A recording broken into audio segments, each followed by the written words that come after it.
Buongiorno da Sicilia 24, i titoli di oggi. Ai contorni del giallo, la morte di un quarantenne a Porto Empedocle, il cadavere con una ferita ad arma da fuoco è stato trovato sotto un'auto, indagano i carabinieri. Nuova strage di migranti nel canale di Sicilia, sarebbero almeno 9 i morti nell'ennesimo naufragio. Tra i sopravvissuti una madre e un bambino con gravi ustioni sul corpo. Ancora ricoverata in gravissime condizioni la ragazza che a Piazza Armerina si sarebbe lanciata dall'auto in corsa al culmine di una lite col fidanzato. La polizia ha sentito un testimone che avvalora la tesi del gesto. Dispersa a Favara, arriva al 112 l'annuncio di un avvistamento della donna in vita, ma era una notizia falsa, identificata l'autrice adesso indagata per procurato allarme. Si riaccendono polemiche e dubbi sul futuro del centro di cardiochirurgia pediatrica di Taormina, l'affondo dei 5 Stelle che parlano di numeri gonfiati, quelli forniti dal civico di Palermo. Messina nello splendido scenario di Capopeloro, la 7ª edizione del Festival degli Aquiloni ha richiamato grandi e piccini all'insegna del divertimento. Calcio, colpaccio del Palermo alla Spezia che balza in vetta alla classifica, liguri battuti per 2-1 grazie a gol di Poyampalo e Pierozzi. Serie C, tutto pronto al Massimino per il derby Catania-Siracusa, la partita in diretta in chiaro su Telecolor.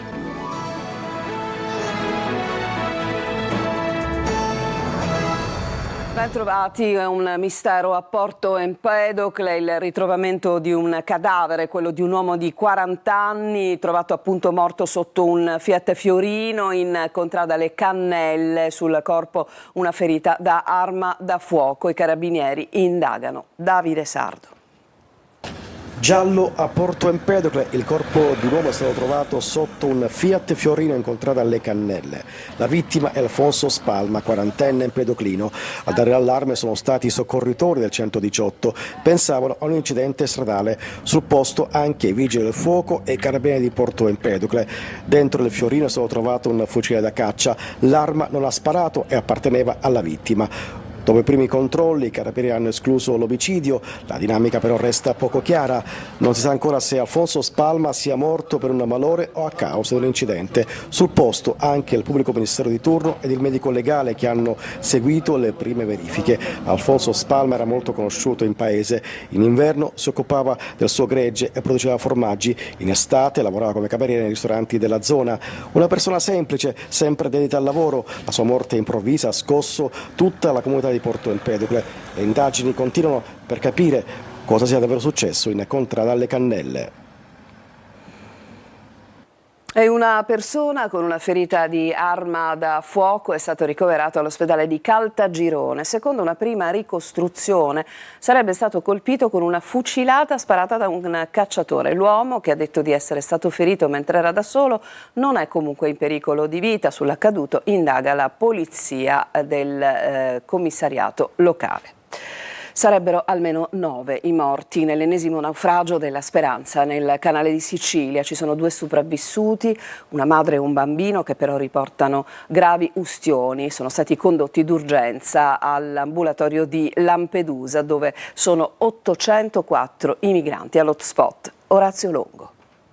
Il racconto è ancora una volta di quelli da brividi. Secondo quanto riferito dai sopravvissuti soccorsi da SS Humanity nel canale di Sicilia, 7 persone sarebbero morte in mare annegate, mentre altre 2 sono decedute a bordo della ONG che le aveva tratti in salvo dirigendosi verso Porto Empedocle. I migranti si trovavano almeno da 4 giorni a bordo di un gommone in avaria, mentre si trovava nella zona di soccorso maltese a sud-est di Lampedusa, colpito da onde alte fino a 3 metri, senza mezzi e con provviste insufficienti. Diversi dei 34 naufraghi portati a bordo di Humanity sono arrivati in stato di incoscienza e molti di loro riuscivano a malapena a stare in piedi. Tutti erano disidratati e in ipotermia. Una madre e il suo bambino hanno riportato gravi ustioni causate dalla miscela di benzina del gommone e acqua salata e sono stati condotti assieme ad altre 3 persone dalla Guardia Costiera al poliambulatorio di Lampedusa.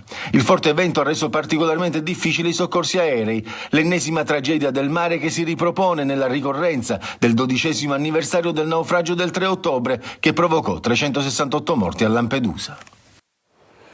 Un'imbarcazione a vela che doveva forse raggiungere Gaza, unendosi al secondo gruppo di imbarcazioni partito a fine settembre da Catania della Global Sumud Flottiglia, probabilmente ha perso la rotta anche a causa di problemi tecnici e l'equipaggio ha chiesto soccorso al largo di Gela, dove è approdata a bordo della barca 3 cittadini francesi che erano intenzionati a raggiungere le coste palestinesi. L'imbarcazione nelle prossime ore dovrebbe raggiungere anche il porto di Licata. Sullo scafo c'è la grossa scritta Free Palestine. Ed è ancora in gravissime condizioni la ragazza che si è lanciata dall'auto del fidanzato, perlomeno sembrerebbe si sia lanciata dall'auto del fidanzato al culmine di un litigio a Piazza Armerina. Intanto la polizia ha ascoltato alcuni testimoni. Sentiamo Rita Cinardi. Appare sempre più concreta l'ipotesi che la ragazza di 19 anni di Piazza Armerina, arrivata in ospedale con una grave emorragia cerebrale, possa essersi lanciata da sola dall'auto in corsa guidata dal fidanzato al culmine di un litigio con il ragazzo. In queste ore i poliziotti stanno ascoltando alcuni testimoni che avrebbero assistito al ferimento della giovane. Uno in particolare, un autista delle ambulanze del 118, sarebbe stato il primo a soccorrere la 19enne. L'uomo si è accorto di quanto stava accadendo mentre era affacciato dalla sua abitazione del quartiere Casalotto, nella periferia del paese, e subito si è precipitato in strada. All'inizio, secondo il racconto dell'uomo, la ragazza era ancora vigile e cosciente, si lamentava del dolore e sentiva freddo. Il soccorritore le ha messo una coperta addosso in attesa che arrivasse un'ambulanza e mentre ha notato la disperazione del fidanzato. Il ventenne infatti a sua volta camminava con la testa tra le mani, pentendosi di quel litigio che aveva scatenato il gesto della ragazza. Intanto le condizioni della giovane, ricoverata nel reparto di rianimazione dell'ospedale Sant'Elia di Caltanissetta, dove giunte nel soccorso, sono sempre gravi ma stabili. La 19enne è tenuta in coma farmacologico e la prognosi rimane tuttora riservata. Falso allarme nelle ricerche di Marianna Bello a Favara, nell'Agrigentino. Una donna ha chiamato il 112 dicendo di avere sentito le sue grida da un condotto di Piazza della Libertà. Sul posto soccorsi e forze dell'ordine, ma nessuna traccia. La donna è stata identificata e denunciata per procurato allarme. Davide Sardo. Un falso allarme questa mattina ha riacceso per qualche ora le speranze di ritrovare Marianna Bello, la 38enne di Favara scomparsa dopo il nubifragio del 1° ottobre. Una telefonata al 112 di una donna che sosteneva di aver sentito le grida di Marianna provenire dal convogliatore di Piazza della Libertà a Favara ha fatto scattare immediatamente i soccorsi. Sul posto si sono precipitati vigili del fuoco, polizia, carabinieri e guardia di finanza insieme a centinaia di cittadini e familiari. I vigili del fuoco hanno ispezionato il convogliatore, ma nessuna traccia della donna. La notizia si è diffusa rapidamente sui social, generando scalpore e false speranze. La donna, autrice della chiamata, è stata individuata, ascoltata dai carabinieri e denunciata per procurato allarme. Intanto le ricerche continuano nel vallone di Contrada Chimento tra Favara e il villaggio Mosè, dove nei giorni scorsi sono stati trovati la borsa, il cellulare e altri effetti personali di Marianna. Sul posto operano vigili del fuoco, protezione civile e forze dell'ordine con cani molecolari e droni che sorvolano la zona alla ricerca di indizi. Le operazioni proseguono senza sosta, ma di Marianna purtroppo ancora nessuna traccia. E si alzano i toni sul futuro del centro di cardiochirurgia pediatrica di Taormina, soprattutto perché i numeri che vengono fuori dalle relazioni e i confronti con il civico di Palermo non convincono nessuno. L'affondo è dei 5 Stelle che parlano di numeri gonfiati. Francesco Triolo.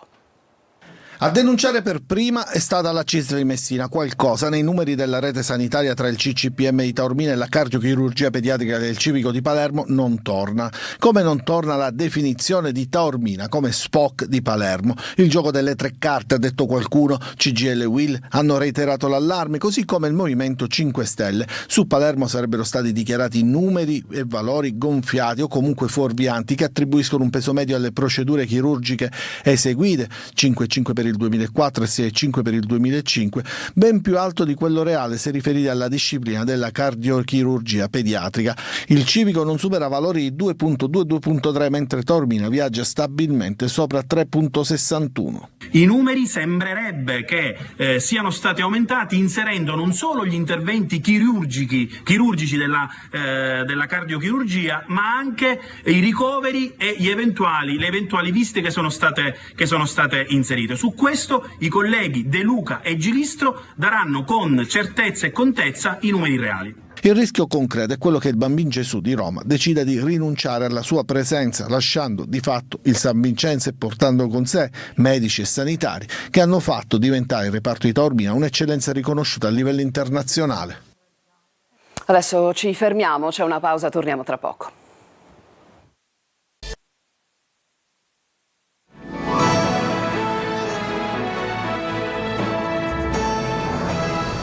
Seconda parte di Sicilia 24, un 34enne di Catania è stato denunciato per tentato furto dai carabinieri del nucleo radiomobile. L'uomo è stato sorpreso di notte nei pressi del monastero di Benedettini a Catania con 6 spire di cavi in rame appena sottratte dal sottotetto della struttura dove era stato danneggiato l'impianto di climatizzazione del museo. I cavi e gli attrezzi sono stati sequestrati.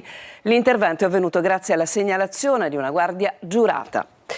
E adesso restiamo a Catania, materassi, divanetti, tutti sotto gli archi della Marina. A Catania c'è un nuovo dormitorio sotto lo sguardo attonito dei turisti e non mancano rifiuti ed erbacce. Tonino De Mana. C'era detto che una volta dicevano andiamo a cuccare sotto l'archi della Marina, possono venire a coricarsi. 2 materassi, uno con la scritta Esercito Italiano ed un divanetto. Non è una zona comfort, ma lo scempio che si consuma sotto gli archi della Marina e sotto gli occhi dei croceristi che sbarcano a Catania. Il primo impatto non è certo dei migliori. Da dove vieni? Dalla Svizzera. Cosa hai visto per primo a Catania? Le materassi lì. Ma in Svizzera ci sono i materassi in giro per le strade? No, non ci sono. Lei è appena arrivato a Catania e la prima cosa che ha visto cosa è stato? La sporcizia per strada. Lei da dove viene? Da Firenze. E lì invece com'è la situazione? Come qui. Tutto il mondo è paese? Purtroppo sì, nel bene e nel male. Sotto gli archi, che ogni tanto perdono pezzi, si fa largo anche la vegetazione spontanea e il verde incolto non è certo un bel vedere, specie se poi viene immortalato e magari postato sui social. Quando viene un turista fa delle foto e quando vede questi tumuli di spazzatura li sottolinea con queste fotografie e non è un bel biglietto di visita per Catania. Che immagine si fa il turista che viene a Catania? Di una città sporca, questo si fa, con questi tumuli di spazzatura si fa l'immagine di una città sporca. E secondo lei tornerà? Secondo me no. Completano il quadro gli attraversamenti pedonali sbiaditi, strade e marciapiedi disastrati e gli immancabili rifiuti. La cartolina finale che vi mostriamo arriva da via Porta di Ferro, all'altezza del Civico 61. Non la spediamo a nessuno, la teniamo per noi, senza affrancarla, ma con una semplice scritta. Saluti da Catania. A Messina, nello splendido scenario di Capopeloro, la 7ª edizione del Festival degli Aquiloni ha richiamato grandi e piccini all'insegna del puro divertimento. Francesco Triolo. Un festival dedicato ai bambini, ma è innegabile che a divertirsi sono anche i genitori. Gli aquiloni scorrazzano nel cielo di Capopeloro a Messina sfruttando la magia del vento che da queste parti non manca mai e dipingono bellezza su uno sfondo unico, quello dello Stretto. Da venerdì pomeriggio sino ad oggi il Festival Internazionale degli Aquiloni, giunto alla 7ª edizione, ha richiamato tantissima gente con momenti di gioco ed allegria, con la festa e il corteo che ha sfilato per le strade del Borgo Marinaro, trampolieri e giocolieri per avvicinare grandi e piccini ad un immaginario fatto di abilità straordinarie e momenti di pura meraviglia, anche con un messaggio di pace. Crediamo che l'aquilone, col simbolo di leggerezza e di libertà, rappresenti veramente idealmente un messaggio che deve essere inviato a tutti, a tutto il mondo. E oggi noi abbiamo visto tanti bambini che erano stupiti col naso all'insù, che si meravigliavano di vedere gli aquiloni, e crediamo che questo sia un diritto di tutti i bambini del mondo. In cielo aquiloni provenienti anche da Belgio, Francia, Germania e Malta, oltre a numerosi appassionati italiani e siciliani. Poi musica, arte, poesia, mostre che hanno caratterizzato questo festival che da sempre riunisce grandi e piccini. E adesso c'è un'altra pausa e poi il calcio. Cominceremo con la bella vittoria del Palermo. A tra poco.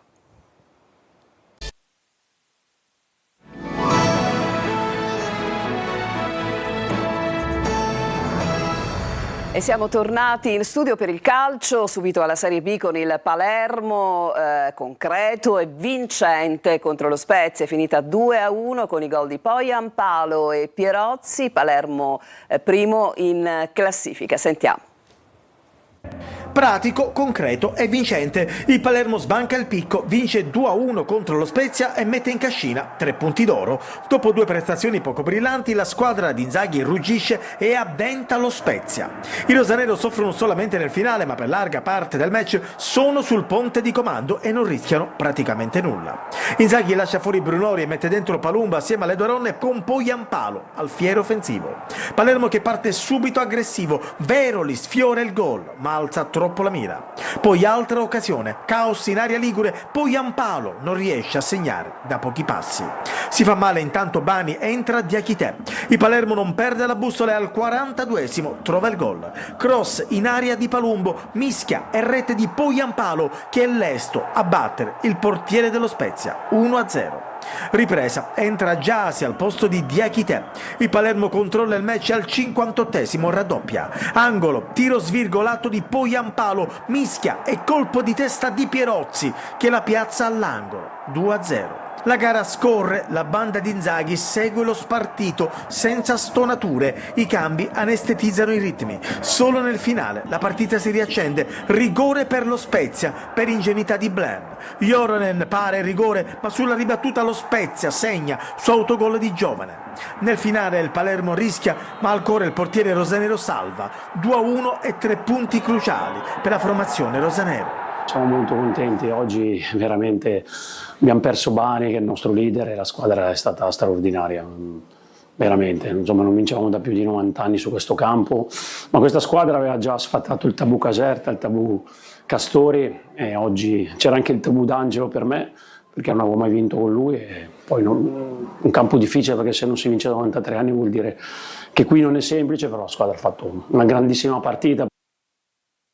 Adesso alla Serie C, oggi è il giorno dell'altro derby siciliano, quello tra Catania e Siracusa, alle 14:30 in campo per iniziare la partita, ma dalle 13:30 il nostro inizio di trasmissioni con i nostri collegamenti. Ricordiamo che questa partita verrà trasmessa in diretta e in chiaro, ma ci dice le ultimissime su questa gara Francesco Triolo. Fiducia e motivazioni. Il Catania, che affronta il derby contro il Siracusa, dovrà avere entrambe queste caratteristiche. Le ha chieste apertamente Mimmo Toscano nel presentare un match difficile, insidioso, come tutti i derby sanno essere, dove si azzerano i valori se non si affrontano con la giusta mentalità, dove la classifica non conta, ma contano proprio le motivazioni. E il tecnico rossazzurro ha ribadito chiaramente la sua fiducia. Questa squadra crescerà. Io quando sono venuto un giorno a Catania a firmare l'anno scorso ho visto una scritta in sede sopra. Se un sogno ha tanti ostacoli significa che è quello giusto e ne sono ancora più convinto. Le scelte di Mimmo Toscano dipenderanno dalle condizioni fisiche di alcuni giocatori chiave. Si va verso il ritorno di Donnarumma dal primo minuto, con Celli nel terzetto arretrato, a centrocampo ballottaggio Corbari-Quaini. Caturano sarà disponibile, si è allenato 3 giorni con la squadra, quindi è disponibile. Forte è una situazione al limite, oggi ha forzato, vuole essere della partita, poi vedremo domani il da fare. Si potrebbe quindi partire con Lunetta come prima punta titolare con Jimenez e Ciccerelli in appoggio, ma la presenza di Forte e Caturano tra i convocati lascia aperte diverse strade. Calcio inizia alle 14:30 e dalle 13:30 scatta diretta stadio un'ora per arrivare alla diretta in chiaro ed esclusiva di Catania-Siracusa, 4 ore di trasmissione con le voci dei protagonisti poco prima del calcio d'inizio, il racconto live dei 90 minuti e un ricco post gara. È il Siracusa che gioca il tutto per tutto a Catania, al Massimino. Il Trapani invece ospita il provinciale, il Giuliano. Sergio Colosi. Non sembra la partita ideale per lasciare l'ultimo posto, ma il Siracusa vuole provarci contro un Catania arrabbiato e ferito, quanto basta per alzare ancora di più l'asticella del grado di difficoltà dell'impegno del Massimino. 6 sconfitte in 7 giornate con l'unico sorriso contro il Potenza indicano debolezze e paure ed errori di un Siracusa che a sprazzi però sa giocare un bel calcio. Turati, che conferma modulo e atteggiamento tattico, ha convocato 24 azzurri, assenti gli infortunati Alma, Guadagni e Di Paolo. La novità è Molina, che nelle gambe non ha più di 20 minuti. Difesa a 4 con Sciapola e Pacciardi centrali. Nel 4-2-3-1 sulla tre quarti, Parigini a destra, Limonelli al centro e Valente a sinistra, Contini più avanzato. L'esperienza di Molina e le motivazioni dell'ex Frisenna potrebbero essere le mosse da giocare nella ripresa. In Trapani Giuliano chi vince saluta la crisi. Nelle ultime 3 gare 2 soli pareggi per i Granata, sempre sconfitti i campani, squalificato Aronica e in panchina Spataro. Sappiamo che Giuliano viene da 3 sconfitte consecutive, da 20 giorni ha cambiato l'allenatore, quindi sta cercando un attimino di mettere a punto quelli che sono il dettato tattico, quindi partita da mille insidie e partita che sicuramente ci può dare uno spirito battagliero. Trapani senza Nicoli, Vasquez e Salines, si torna al 3-4-2-1, spazio agli ex Celeghin e Ciuferri. E con questo servizio si chiude questa edizione di Sicilia 24. Vi lascio adesso alla rassegna stampa curata da Emanuela Corsi. Vi auguro una buona giornata e naturalmente una buona domenica.